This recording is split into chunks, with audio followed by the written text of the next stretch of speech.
नमस्कार, कैसे हैं आप लोग। मध्य प्रदेश एक्सप्रेस में आपका एक बार फिर से स्वागत है। जैसे कि हमारी मध्य प्रदेश के संभाग के अंतर्गत जिलों की संख्या चल रही थी, उसी में आज हम बात करेंगे।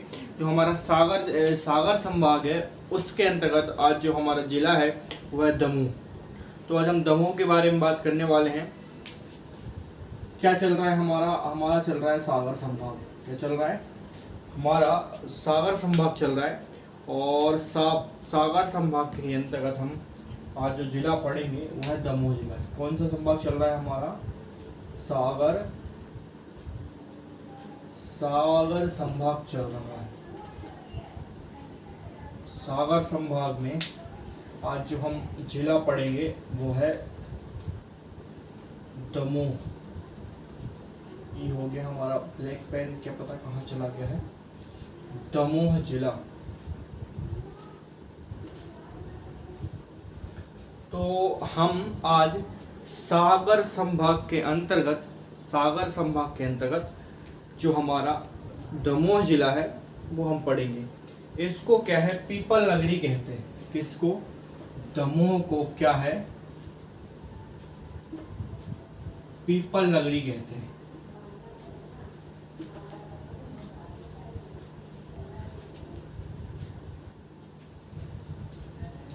इसको ही क्या है? दमोह को पीपल नगरी कहते हैं। किसको? पीपल नगरी कहते हैं। किसको? दमोह को।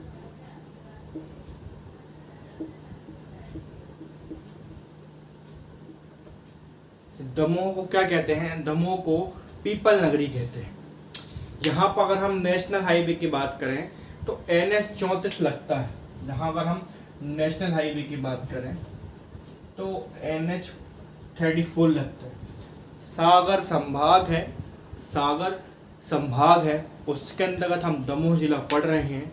और दमोह को क्या है? पीपल नगरी कहा जाता है। और यहाँ जो नेशनल हाईवे है वो कौन सा लगता है? वो लगता है 34 नेशनल हाईवे यहाँ पर लगता है।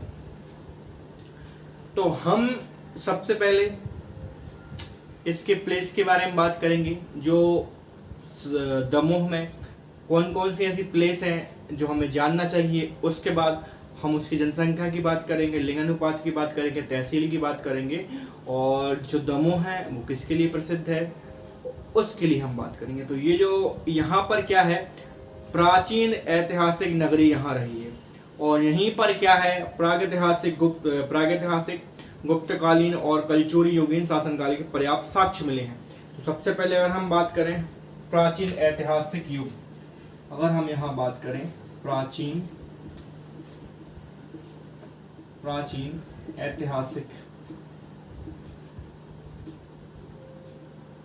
ऐतिहासिक स्थल और गुप्तकालीन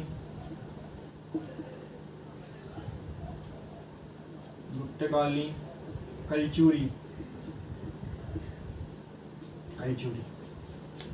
तो गुप्तकालीन और कलचुरी वंश है, कलचुरी जो युगीन है शासन के पर्याप्त साक्ष्य मिले। यहाँ पर गुप्तकालीन और कलचुरी कालीन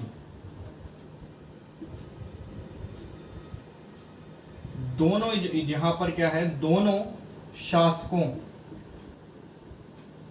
शासकों के साक्ष्य मिले हैं। कहां पर मिले? क्या पढ़ रहे हैं हम? दमोह में हमें प्राचीन ऐतिहासिक स्थल रहा है। उसके बाद गुप्तकालीन और कलचुरी कालीन शासकों के हमें यहाँ पर क्या मिले हैं? साक्ष्य मिले हैं। ठीक है, समझ पा रहे हो? अब हम यहाँ पर क्या है?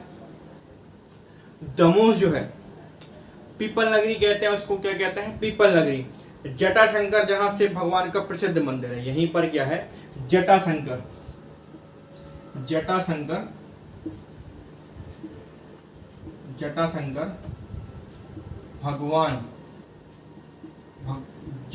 भगवान शिव का प्रसिद्ध मंदिर है। जटाशंकर भगवान का शिव का प्रसिद्ध मंदिर यहीं पर है। पीपल नगरी तो कहते ही हैं। मैंने पहले ही स्टार्टिंग में आपको बता दिया था कि जो दमोह जिला है उसको क्या है? पीपल नगरी कहते हैं।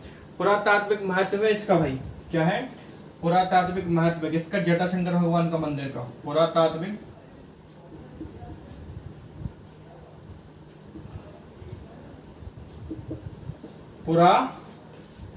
महत्व है इसका, किसका, ये वाले मंदिर का। उसके बाद बतिया जो यहाँ पर एक किला है, बतियागढ़ किला, जो बतियागढ़ किला है,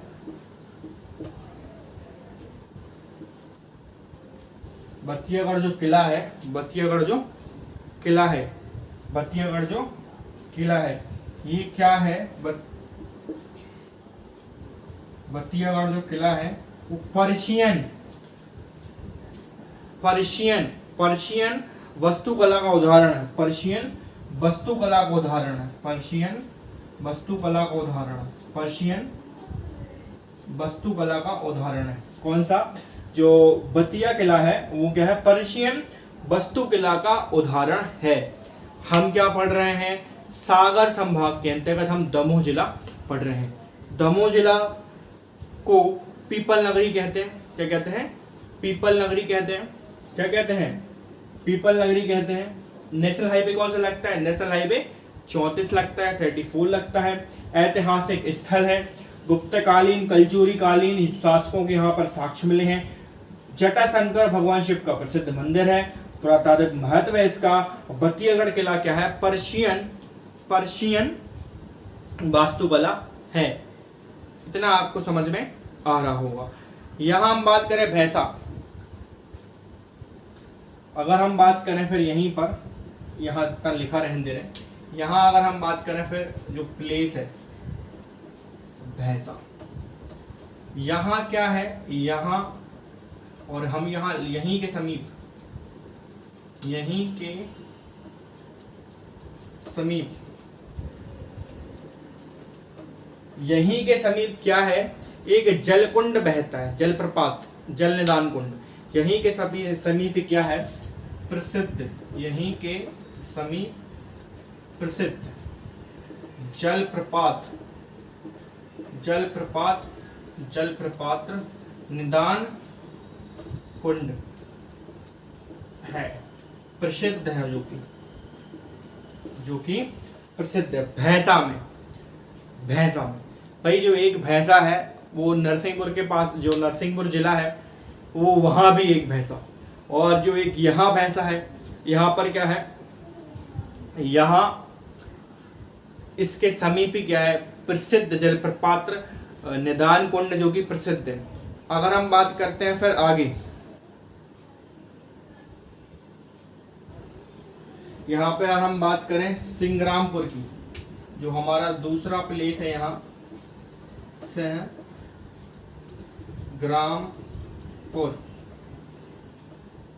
यहाँ पर क्या है, सिंग्रामपुर में, तो सिंग्रामपुर में क्या है, पाषाणकालीन मानव के साक्ष्य हैं, और यहाँ पर क्या है, सिंग्रामपुर घाटी विस्तृत है। तो यहाँ पर हम बात करें पाषाणकालीन मानव के साक्ष्य, पाषाणकालीन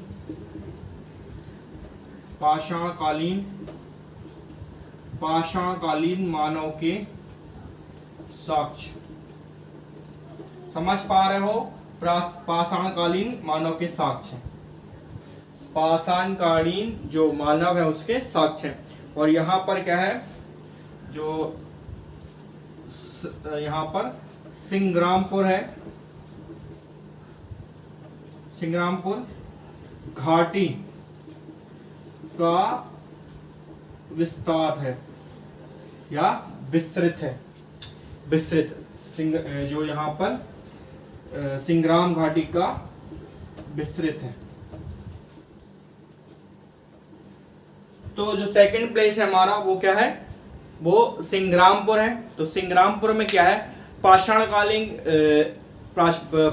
पाषाणकालिक मानव के साक्ष्य यहाँ पर मिले हैं। भाई जो पाषाणकालीन में जो मानव रहता था, आदि मानव रहता था, वो यहाँ पर दमोह में इसके साक्ष्य मिले हैं। और उसके बाद यहाँ पर जो सिंग्रामपुर घाटी है उसका विस्तार है या विस्तृत है। हम आगे अगर हम बात करें फिर सहगढ़ की, यहाँ अगर हम बात अंक पढ़ते भैंसा हमारा हो गया। उसके बाद हम बात करें सद्भावना सभा रानी दुर्गावती अभयारण्य। यहाँ हमें कुछ साफ करना पड़ेगा तो इसको हम साफ कर दे रहे हैं। यहाँ तक आपको बातें क्लियर होती जा रही होंगी। तो इसको अगर हम साफ करें, बहुत से 2-4 प्लेस और बचे हैं हमारे दमोह में। उसके बाद क्या है, प्लेसों के बाद हम फिर क्या है उसका जनसंख्या के बारे में देख लेंगे, जनसंख्या कितनी है, विकास खंड, और उसके बाद ही क्या है हमारा जो दमोह है वो एक प्रकार से समाप्त हो जाएगा। अगर हम बात करें फिर अगले प्लेस की,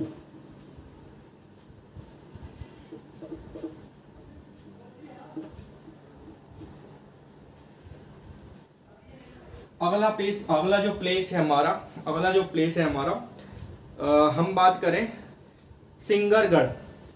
अगर हम बात करें जो अगला प्लेस है वो है सिंगरगढ़ जो हमारा जो है सिंगरगढ़, इसमें क्या महत्वपूर्ण है, तो ऐतिहासिक स्थल है। यहाँ ये जो इस प्लेस पे है वो क्या है, ऐतिहासिक स्थल है। बिल्कुल आपको कहीं नहीं जाना है, आसानी से आप लोग चीजें समझ पाएंगे। यहाँ ऐतिहासिक स्थल है। उसके बाद अगर हम बात करें फिर गुलाबों से युक्त झील, यहीं पर क्या है, गुलाबों से युक्त झील। और हमें इस प्लेस पर क्या मिल जाएगा, सबसे पहले सिंगरगढ़ में क्या है, ऐतिहासिक स्थल है। उसके बाद गुलाबों की झील है। उसके बाद यहाँ क्या है, यहाँ पर क्या है, गौड़ नरेश दलपत शाह रानी दुर्गावती ने क्या है निवास किया था। यहाँ हम बात करें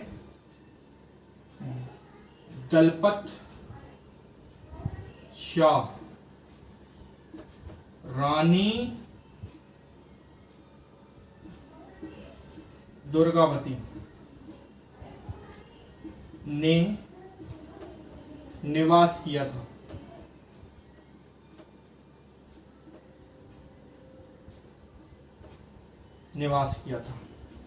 गौड़ नरेश दलपत शाह और रानी दुर्गावती ने क्या है यहीं पर निवास किया था। उसके बाद हम बात करें राजा बानी बसोड़ द्वारा निर्मित किले की अवशेष है।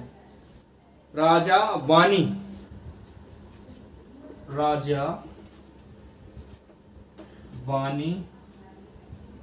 बसोड़ द्वारा निर्मित किले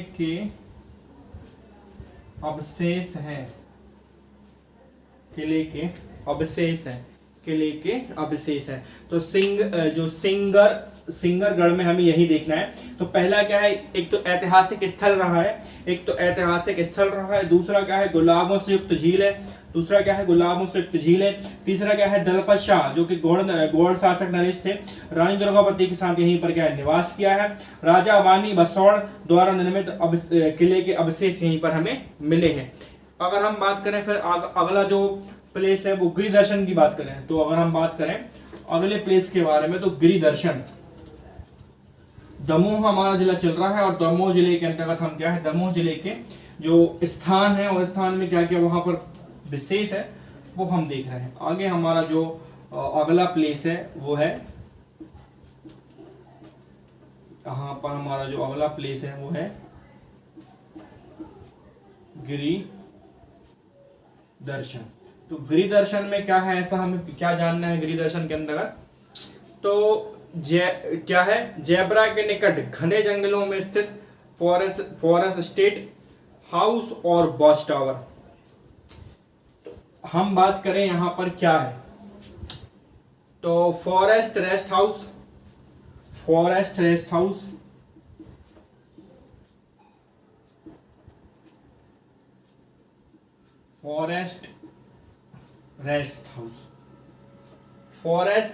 हाउस है यहां पर, और वॉच टावर है।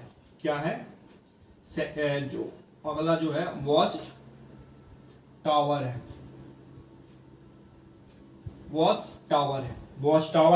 तो फॉरेस्ट रेस्ट हाउस है और वॉच टावर है। कहां पर है ये है जेब्रा के निकट, ये है जेब्रा के निकट, ये है जेब्रा के निकट। Hope you guys all you understand what I am teaching and what was the topic. So गिरि दर्शन में हम बात करें तो फॉरेस्ट रेस्ट हाउस है और वॉच टावर है जेब्रा के निकट। अगला अगर हम प्लेस की बात करें तो हमारा गौरैया तट पर स्थित नोहटा की बात करें, अगला प्लेस जो हमारा वो है नोहटा। अगला जो प्लेस है अगर हम बात करें अगले प्लेस की तो ये अगर हम प्लेस में हम अगले बात करें तो वो है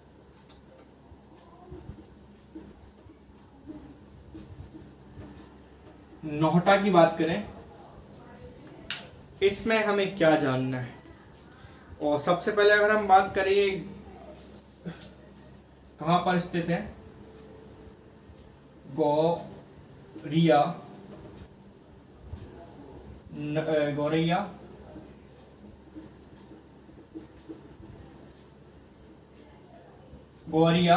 नदी तट पर, गौरैया नदी तट पर स्थित है। ये गौरैया नदी तट पर स्थित है। कौन? नोहटा।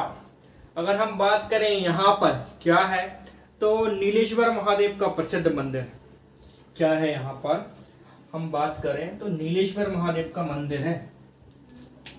अगर हम बात करें यहां तो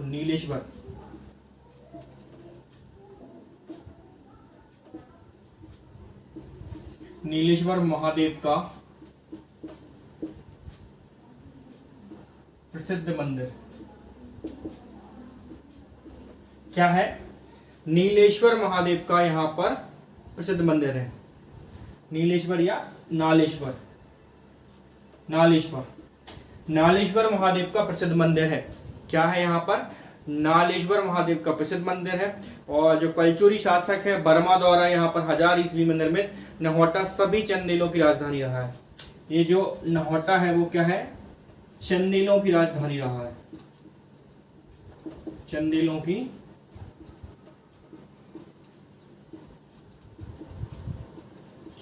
राजधानी रहा है। चंदेलों की राजधानी रहा है। कलचुरी शासक, ये जो कलचुरी शासक है, कलचुरी शासक बर्मा, कब निर्माण किया? 1000 ईसा में। क्या निर्माण किया? नोहटा। क्या निर्माण किया? नोहटा। ये फिर क्या है? सभी चंदेलों की राजधानी रहा। नालेश्वर महादेव का प्रसिद्ध मंदिर है ना, गौरैया नदी तट पर स्थित है। ये यहाँ हमारा अगला प्लेस की अगर हम बात करें तो सद्भावना सभा रानी दुर्गावती अभयारण्य कहाँ पर है? नपारा पिकनिक स्पॉट भी है। यही नपारा पिकनिक क्या स्पॉट भी है। और ये हमारा लास्ट स्थल है। इसके बाद क्या है, हमें जितने भी दमोह में स्थल जानने थे वो हम जान चुके हैं। इसके बाद क्या है, हम उसके जो भौगोलिक दृष्टि है उसके बारे में हम बात करेंगे। अगला प्लेस जो है वो नपारा। ये क्या है? यहाँ पर पिकनिक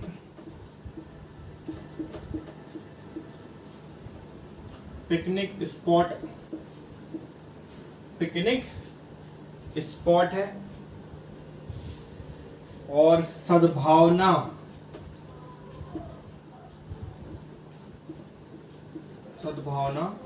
रानी दुर्गावती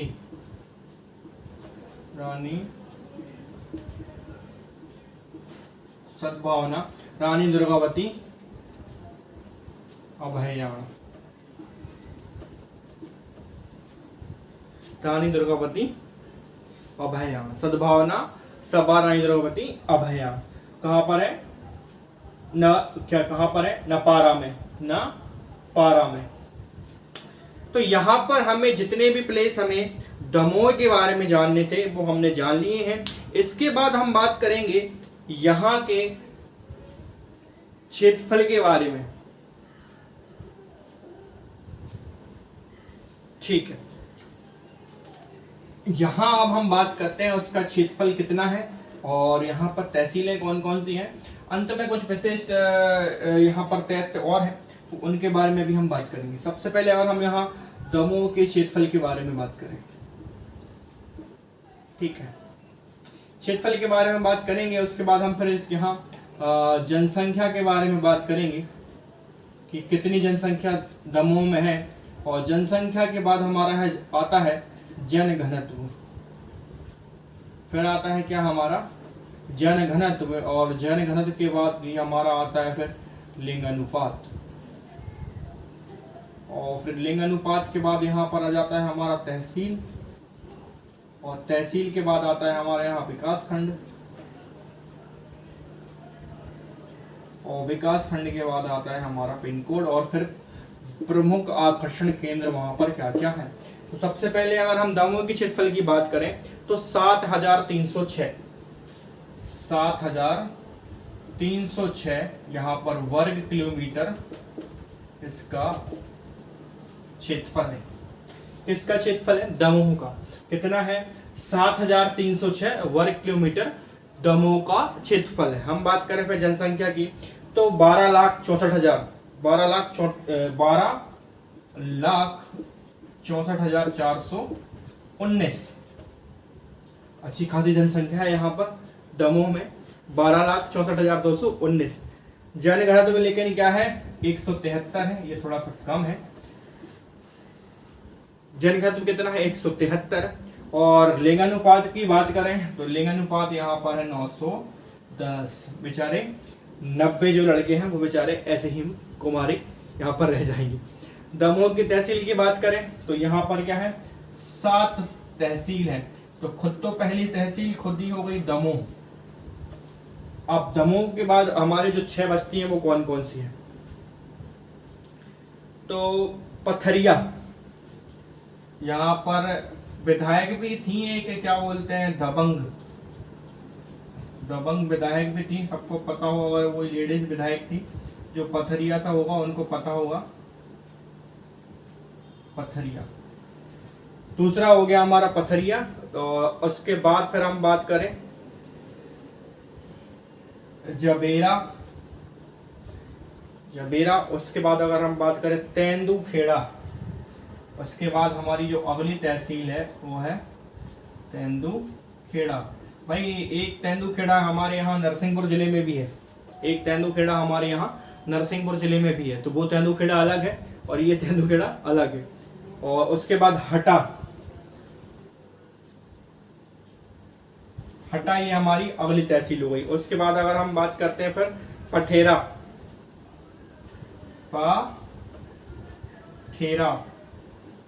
ये हो गया अगला। उसके बाद अगर हम बात करें फिर बिटियागढ़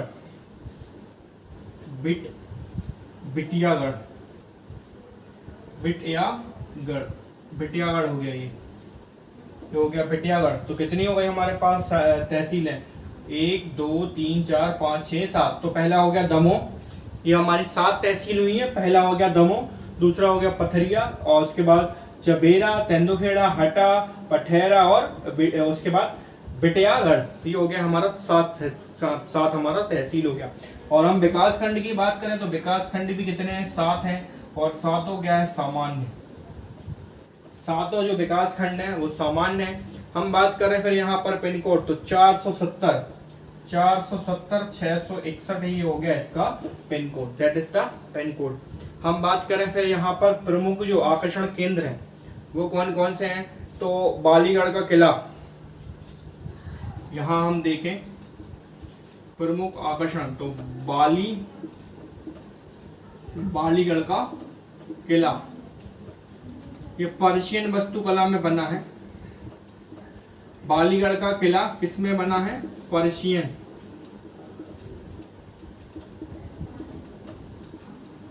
वास्तुकला में बना है। बालीगढ़ का किला कैसा बना है, पर्शियन वास्तुकला में बना है। उसके बाद बांदकपुर का जोगेश्वरी मंदिर, बांदकपुर का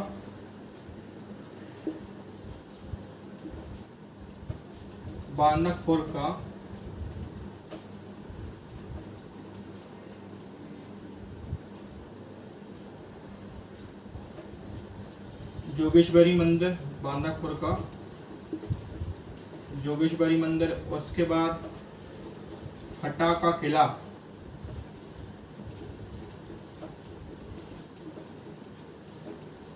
तो भाई अगर आप कभी दमोह जाओ तो ये सब चीजें जरूर देखना।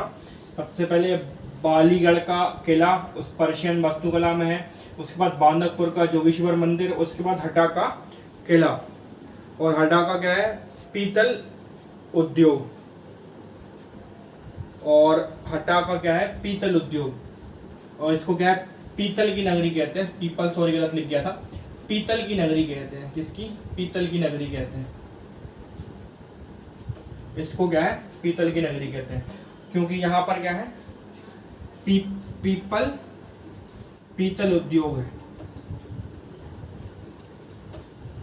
पीतल उद्योग है यहाँ पर।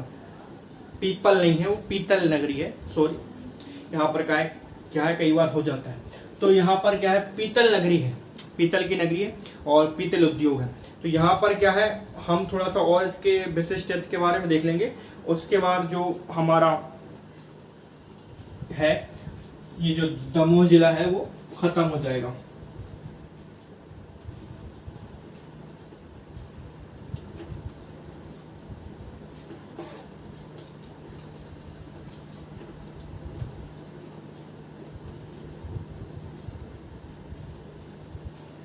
दमोह हम देख लेंगे, दमोह विशिष्ट, दमोह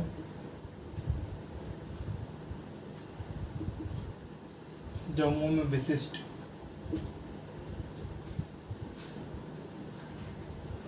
दमोह में अगर हम बात करें विशिष्ट, तो सबसे ज्यादा बाल श्रमिक यही है, सर्वाधिक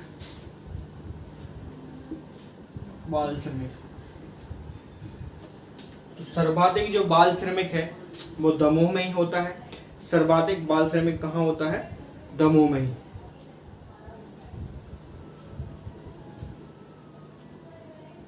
और ये जो है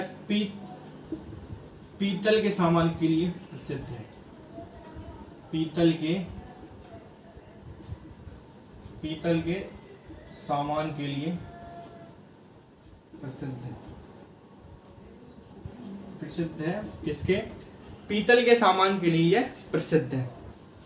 डायमंड सीमेंट की फैक्ट्री है, डायमंड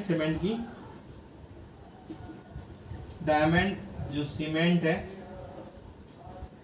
फैक्ट्री है, डायमंड सीमेंट की फैक्ट्री है। और नरसिंहगढ़ में क्या है, लाइन स्टोन मिलता है। नरसिंहगढ़ में लाइन स्टोन मिलता है।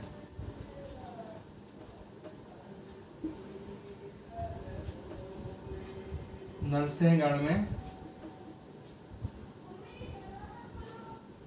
लाइम स्टोन मिलता है, लाइम स्टोन मिलता है। ठीक है, नरसिंहगढ़ में क्या है, लाइम स्टोन मिलता है। रानी दामपत्ती के नाम पर क्या है, इसका नाम दमोह रखा गया, रानी दमयंती।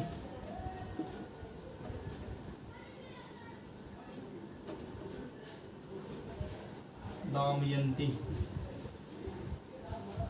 के नाम पर इसका नाम दमोह रखा गया।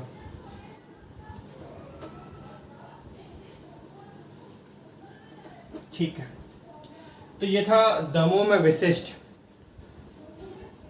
तो इसी के साथ ही हमारा जो दमोह जिला है वो क्या है, यहाँ पर समाप्त हो जाता है। यहाँ पर हमारा जो दमोह जिला है वो समाप्त हो जाता है। ठीक है, यहाँ पर जो हमारा दमोह जिला है वो समाप्त हो जाता है। यहाँ पर हमने दमोह जिले के बारे में एक प्रकार से संक्षिप्त अध्ययन किया कि वहाँ पर कौन कौन सी जो ऐसी जगह हैं जो हमें जानना चाहिए, कौन कौन से ऐसे क्षेत्र हैं जहाँ पर कौन सा किला प्रसिद्ध है, कौन से मंदिर प्रसिद्ध है, और वहाँ पर कौन कौन से अभयारण्य हैं। तो यहाँ पर इस वीडियो में अगर आपको उपयोगी ये वीडियो लगती है तो इसको क्या है, आपको लाइक शेयर सब्सक्राइब करना है, ताकि आप लोग इस चैनल पर मध्य प्रदेश में से जुड़ी सभी जानकारियों को आप इकट्ठा कर सकें और मध्य प्रदेश के बारे में एक बेहतर जानकारी ले सकें। तो तब तक के लिए देखते रहिए हमारा चैनल मध्य प्रदेश एक्सप्रेस, और इसको लाइक शेयर सब्सक्राइब करना नहीं भूलना है। धन्यवाद। Good night.